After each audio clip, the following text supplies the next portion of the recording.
అందరికీ నమస్కారం అండి. స్వాగతం సుస్వాగతం మన ఛానల్కి.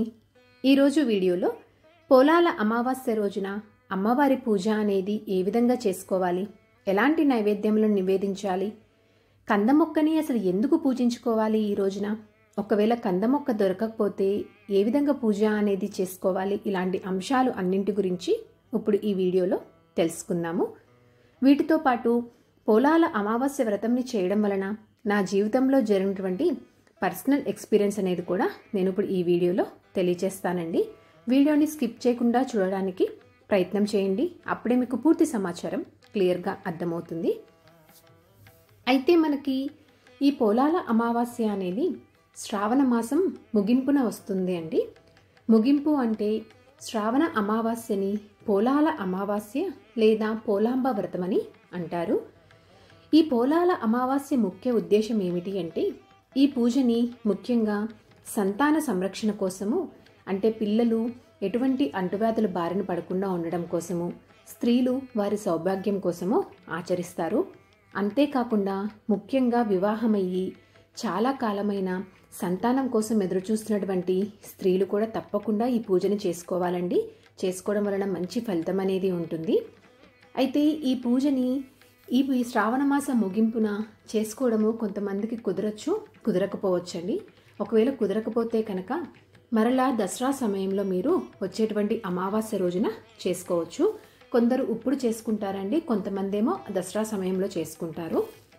అయితే మనకి ఈ పోలాల అమావాస్య ఈ సంవత్సరము ఎప్పుడు వచ్చింది అంటే సెప్టెంబర్ 2వ తేదీన సోమవారం రోజున వచ్చిందండి. ఈ పోలాల అమావాస్య పూజని ముఖ్యంగా అమావాస్య తిథి ఉన్న రోజునే చేసుకోవాలండి. మనకి ఈ సెప్టెంబర్ 2వ తేదీ సోమవారం రోజు నాడు అమావాస్య తిథి అంతా ఉంటుంది. ఈ రోజంతా అమావాస్య తిథి అనేది ఉంటుంది. అయితే అసలు ఇప్పుడు పూజా విధానం అనేది ఎలా చేసుకోవాలో తెలుసుకుందాము.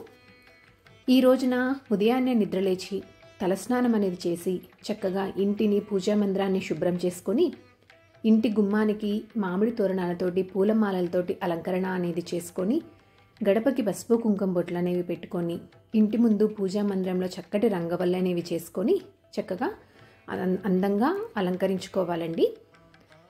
ఈ పూజని మీరు పూజా మందిరం లోపలైనా చేసుకోవచ్చండి. అంటే మీకు పూజా మందిరంలో ప్లేస్ అనేది బాగుంది, చాలా ఉంది, సరిపోతుంది, స్పేషియస్గా ఉంది అనుకుంటే పూజా మందిరంలో అయినా చేసుకోవచ్చు.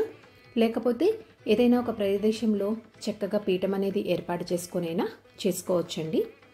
మీరు ఎక్కడైతే పూజ చేద్దాము అనుకుంటున్నారో అక్కడ చక్కగా శుభ్రం చేసుకొని పసుపు అనేది రాసుకొని ముగ్గు వేసుకొని చక్కగా పసుపు కుంకుమలతోటి అలంకరణ అనేది చేసుకొని అక్కడ ఒక పీఠంని ఏర్పాటు చేసుకొని పూజ అనేది చేసుకోవాలి. ఈ పోలాల అమావాస్య రోజు పోలేరమ్మ తల్లిని కానీ, సంతాన లక్ష్మిని కానీ, గౌరీదేవి అమ్మవారిని కానీ పూజించాలండి. ఈ అమ్మవారులందరినీ కూడా ఒక కందమొక్క రూపంగా భావించి పూజ అనేది చేసుకోవాలి. కందమొక్క లేకపోతే పూజ ఎలా చేసుకోవాలి అనేటువంటి సందేహం వస్తూ ఉంటుంది. మీకు ఒకవేళ కందమొక్క దొరకకపోతే కందగడ్డని కానీ, కందగడ్డపై ఉన్నటువంటి పిలకని కానీ తీసుకొని మీరు పూజ అనేది చేసుకోవచ్చు. ఒకవేళ ఈ రెండూ లేకపోతే కనుక ఎలా పూజ చేసుకోవాలి అంటే కనుక గౌరీదేవి అమ్మవారిని తయారు చేసుకొని కూడా మీరు పూజ అనేది చేసుకోవచ్చండి. కాకపోతే మీరు కందమొక్క తీసుకున్నా లేదా కందగడ్డ తీసుకున్నా, ఈ రెండిట్లో ఏది తీసుకున్నా కానీ ఒకటిగా మాత్రం తీసుకోకూడదండి, రెండుగా తీసుకొని చేసుకోవాలి. ఎందుకు అంటే ఒకటి తల్లిగాను ఒకటి పిల్లగాను భావిస్తాం కనుక ఏది తీసుకున్నా కానీ రెండుగా తీసుకొని చేసుకోవాలి. అయితే ఈ రోజున కందమొక్కని కానీ గడ్డని కానీ ఎందుకు పూజిస్తారు అంటే కనుక కందదుంప అనేది భూమి లోపల ఒకదాని తర్వాత ఒకటి వస్తూనే ఉంటాయండి అవి. అందుకని చెప్పి వంశాభివృద్ధి కోసము ఈ రోజున కందమొక్కని కానీ కందగడ్డని కానీ పెట్టి పూజ అనేది చేసుకుంటారు. ఈ పూజ కోసము తోరాలను కూడా తయారు చేసుకోవాలండి. తోరాలను తయారు చేసుకోవడం కోసము ఒక తెల్లని దారం తీసుకొని 5 కానీ లేదా 9 కానీ పోగులు పోసుకొని చక్కగా ఆ పోగులకంతా పసుపు అనేది రాసి ఒక పసుపు కొమ్మును కట్టి ముడి వేసుకొని సిద్ధం చేసుకొని ఉంచుకోవాలి. ఇక్కడ నేనైతే మాత్రం 2 తోరాలను సిద్ధం చేసుకున్నానండి. అయితే కొందరికి 4 తోరాలను చేసుకునేటువంటి ఆనవాయితీ కూడా ఉంటుంది వారి ఇంటి ఆచారం ప్రకారము. మీకు అలాంటి ఆనవాయితీ ఉంటే 4 తోరాలనే చేసుకోండి. కాకపోతే 2 చేసుకోవాలి, 4 చేసుకోవాలి, 3 చేసుకోవాలి ఇలా ఏమీ లేదండి.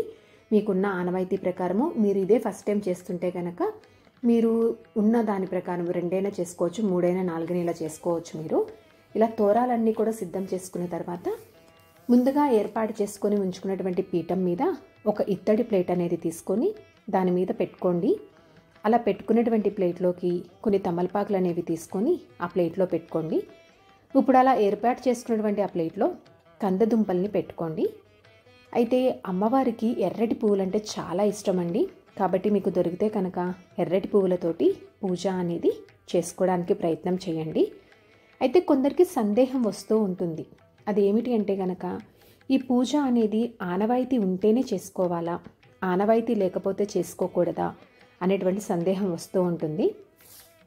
మీకు అలాంటి సందేహం ఏమీ అవసరం లేదండి.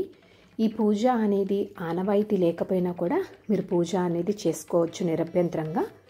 ఇలా పూజకు కావాల్సినటువంటి అన్నీ సిద్ధం చేసుకున్న తర్వాత చక్కగా పూజ అనేది ప్రారంభించుకోవాలి. ముందుగా దీపారాధన అనేది చేసుకోవాలండి. దీపారాధన చేసిన తర్వాత దీపపు కుందులకు పసుపు కుంకుమ బొట్లనేవి పెట్టుకొని పువ్వులతోటి అక్షింతలు వేసి దీపారాధనకి నమస్కారం అనేది చేసి ముందుగా విఘ్నేశ్వరుని పూజ అనేది ప్రారంభించాలి.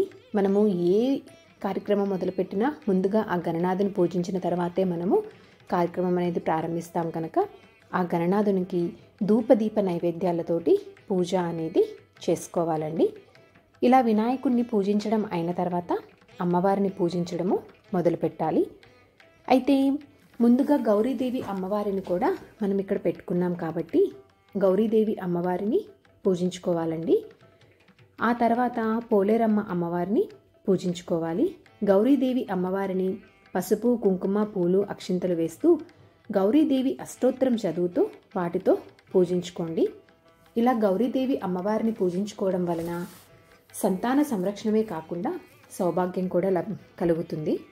మీరు ఒకవేళ అంటే గౌరీదేవి అమ్మవారిని ఒక్కరినే పెట్టుకుంటే కనుక అంటే మీకు కందదుంపలు దొరకనప్పుడు గౌరీదేవి అమ్మవారిని ఒక్కరినే పెట్టుకొని ఉంటే పూజలన్నీ మొత్తము గౌరీదేవి అమ్మవారికి చేసుకోండి. ఇలా గౌరీదేవి అమ్మవారిని ధూపదీప నైవేద్యాలతోటి పూజించిన తర్వాత నీరాజన కర్పూర హారతి అనేది సమర్పించి పోలేరమ్మ తల్లిని పూజ అనేది చేసుకోవాలి. పోలేరమ్మ తల్లి అమ్మవారిని ఆవాహన చేసుకొని సంకల్పం అనేది చెప్పుకొని ఆచమనీయము సంకల్పం అనేది చెప్పుకొని కలశ పూజ అనేది కూడా చేసుకోవాలండి. మీకు ఒకవేళ ఆనవాయితీ ఉంటే కనుక మీరు ఈ పూజని దేనికోసం చేస్తున్నారో మీ మనసులో చెప్పుకొని మీ కోరిక అనేది ఆ అమ్మవారికి తెలియజేసి అలాగే మీరు ఎన్ని సంవత్సరాలు చేద్దాము అనుకుంటున్నారు అంటే కొంతమంది కోరిక తీరిన తర్వాత కూడా అమ్మ తల్లి నేను ఇన్ని సంవత్సరాలు చేస్తూ ఉంటానని, లేకపోతే కొంతమంది అదొక ఆనవాయితీగా తీసుకొని ప్రతి సంవత్సరం చేసుకుంటూ ఉంటారు. సో అలా అమ్మవారికి చెప్పుకోండి. అమ్మవారిని పసుపు కుంకుమ పూలు అక్షింతలు సమర్పిస్తూ అమ్మవారి అష్టోత్తరములు చదువుకుంటూ అమ్మవారికి పూజ అనేది చేసుకోవాలి. తయారు చేసుకున్నటువంటి తోరాల దగ్గర కూడా పూలు అక్షింతలు వేస్తూ కుంకుమ వేస్తూ తోరాలను కూడా పూజ అనేది చేసుకోండి. ఇలా పూజ మొత్తము ముగిసిన తర్వాత అమ్మవారిని పూజించడం అయిపోయిన తర్వాత అమ్మవారికి అగరబత్తులతోటి ధూపం వేయండి. ఇలా ధూపం కూడా వేసిన తర్వాత ఇప్పుడు నైవేద్యంలని సమర్పించాలి. అయితే మనకి ఈ నైవేద్యంలో కూడా ప్రత్యేకత అనేది ఉందండి. మగపిల్లవాడు ఉంటే కనుక 9 పూర్ణం బూరల్ని నివేదించాలి. ఆడపిల్ల ఉంటే కనుక 9 మినపప్పు గారెల్ని నివేదించాలండి అమ్మవారికి. లేదా మగపిల్లవాడు ఆడపిల్ల ఇద్దరు ఉంటే కనుక 2 నివేదించాలి. ఒకవేళ పిల్లల కోసం పూజ చేసేవారైతే కనుక మీరు ఎవరు కావాలి అనుకుంటున్నారో అలా నివేదించాలండి. అంతేకాకుండా 9 రకాల కాయగూరలతోటి అమ్మవారికి పులుసు వండి నైవేద్యంగా నివేదన కూడా చేస్తారు. ఇలా తయారు చేసుకున్నటువంటి తోరంలోంచి ఒక తోరంని అమ్మవారికి ఇవ్వాలండి. అమ్మవారి దగ్గర పెట్టుకోవాలి. దానిలోంచి ఒక తోరంని పూజ చేసిన వారు వారి కుడి చేతికి కానీ లేదా మెడలో కానీ కట్టుకోవచ్చు. మీరు మామూలుగా కొంతమంది పూలతోటి తయారు చేసుకుంటారండి తోరంని. అలా తయారు చేసుకుంటే కనుక మీ కుడి చేతికి కట్టుకోవాలి. లేదా పసుపు కొమ్ము పెట్టుకొని తయారు చేసుకున్నది మీ మెడలో కట్టుకోవాలండి. ఇంకొక తోరంని పిల్లవాడికి మొలతాడుగా కట్టండి. 4 తోరంలు తయారు చేసుకున్న వారైతే కనుక ఒక తోరంని అమ్మవారికి సమర్పించి ఒక తోరంని పూజ చేసుకున్న వారు కట్టుకోండి. ఇంకా మిగిలినటువంటి 3వ తోరంని మీ ఆఖరి సంతానానికి మొలతాడులాగా కట్టుకోండి. ఇలా అమ్మవారికి పూజ అంతా ముగిసిన తర్వాత, పూజ చేయడం అయిపోయిన తర్వాత అమ్మవారికి ధూపం అనేది వేసి చేతిలోకి కొన్ని అక్షింతలు అనేవి తీసుకొని పోలాల అమావాస్య వ్రతకథని చదువుకోండి. వ్రతకథ తప్పకుండా చదువుకోవాలా అంటే తప్పకుండా చదువుకోవాలండి. వ్రతకథ చదవడం అయిపోయిన తర్వాత అక్షింతలు అమ్మవారి దగ్గర వేసి కొన్ని అక్షింతలని ఆమె ఆశీర్వచనంగా భావించి మన శిరస్సుపైన, మన పిల్లల శిరస్సుపైన, ఇంట్లో ఉన్న వాళ్ళపైన వేయండి. తర్వాత ఆ తల్లికి నీరాజన కర్పూర హారతిని సమర్పించండి. ఇక్కడ మిగిలినటువంటి ఎవరైనా 4 తోరాలు చేసుకుంటే వారికి 4వ తోరం అనేది మిగిలిపోతుంది కదండి. ఆ చివరి తోరంని ఎవరైనా ముత్తైదుని ఇంటికి పిలిచి వారికి తాంబూలంతో సహా ఆ తోరంని ఇవ్వండి. పూజ చేసుకోవడానికి ఏది ఉన్నా ఏది లేకపోయినా పూజ చేసుకోవాలనేటువంటి దృఢ సంకల్పం ఉంటే చాలండి. మనం చేసుకున్నటువంటి పూజ యొక్క ఫలితం అనేది మనకి తప్పకుండా లభిస్తుంది. దానికి నిదర్శనము నా జీవితంలో జరిగినటువంటి ఒక యథార్థ సంఘటన అండి. నేను ఇప్పుడు దాన్ని మీతో షేర్ చేస్తాను. నాకు మ్యారేజ్ అయిన దగ్గర నుంచి ప్రెగ్నెన్సీలో నేను చాలా కాంప్లికేషన్స్ అనేవి ఫేస్ చేశానండి. బిఫోర్ 5 years క్రితము నాకు ఈ పోలాల అమావాస్య వ్రత పూజ గురించి అసలు ఏమీ తెలియదండి.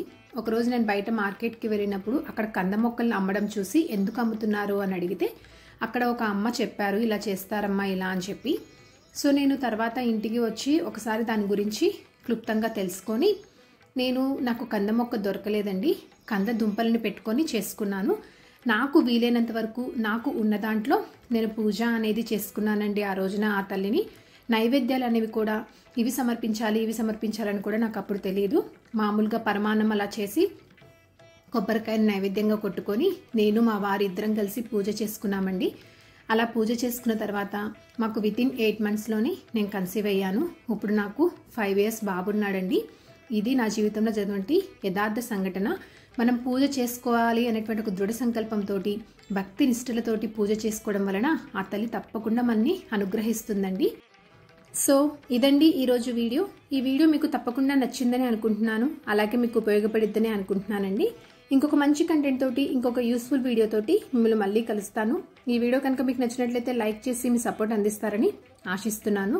ధన్యవాదములు. సర్వేజన సుఖినో భవంతు. శుభం భూయాత్.